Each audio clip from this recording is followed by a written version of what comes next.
साइप्रसको पोत्रास बिचमा आएको छ र अब सिजन स्टार्ट भएको छ।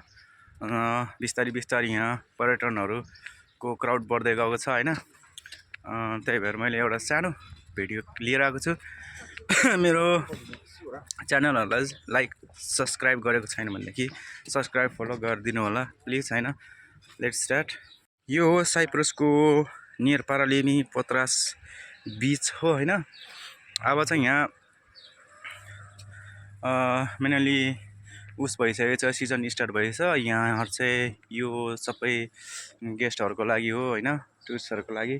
र यहाँ हामीहरू पनि गएर यहाँ स्विमिङ गर्नु सक्नुहुन्छ। र अहिले चाहिँ ठ्याक्कै भन्नुपर्दाखेरि 9 बजेको छ यहाँको। र 9 बजे चाहिँ अब यतिको भइसकेको छ होइन। स्टार सिजनमा, फुल सिजनमा चाहिँ तपाईँको यो भन्नुपर्दाखेरि पुरै यहाँ चाहिँ अब क्राउड हुन्छ होइन। बिहान घाम लाग्दादेखिको होइन बेलुका घाम भइन्जेल। अब सिजनमा त यहाँ समर टाइममा 8 बजेसम्म पुरै यहाँ चाहिँ घाम हुन्छ होइन। त्यतिखेरसम्म चाहिँ एकदम क्राउड हुन्छ यहाँ। अनि त्यस पछाडि चाहिँ फेरि क्लब जाने होइन। क्लबतिर बारतिर क्राउड हुन्छ, राति चाहिँ यहाँ हुँदैन होइन।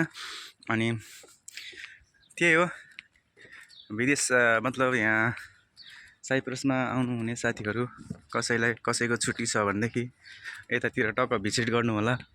तपाईँहरूलाई भिज देख्न सक्नुहुन्छ। यो चाहिँ पोत्रासको हो, नियर म्याकडोल्स। तपाईँहरू आइनापाबाट या त उता लार्नाकाबाट आउँदाखेरि यहाँ पोत्रास म्याकडोनल्ड्स भनेर बसहरू झर्नु। अनि त्यस पछाडि टक्क सिधै तलतिर आयो भने होइन, उरालो आयो भने यही बिचमा आइपुग्छ। हामीले चाहिँ स्विमिङ गर्ने अब यहीँ हो होइन। अस्ति अब अहिले चाहिँ हाम्रो ड्युटी छ।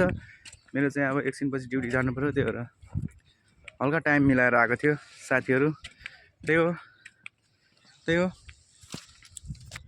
भिडियो, यस्तै भिडियो ल्याउने गर्छु मैले होइन। मेरो पेजलाई लाइक फलो गरेर च्यानललाई सब्सक्राइब गरिदिनु होला। मेरो डिस्क्रिप्सनमा मेरो लिङ्कहरू छ होइन। प्लिज तपाईँहरू यहाँ युरोप साइप्रस आउँदै हुनुहुन्छ भनेदेखि मसँग पनि हल्का इन्फर्मेसन लिनु सक्नुहुन्छ। That's it, okay, by by.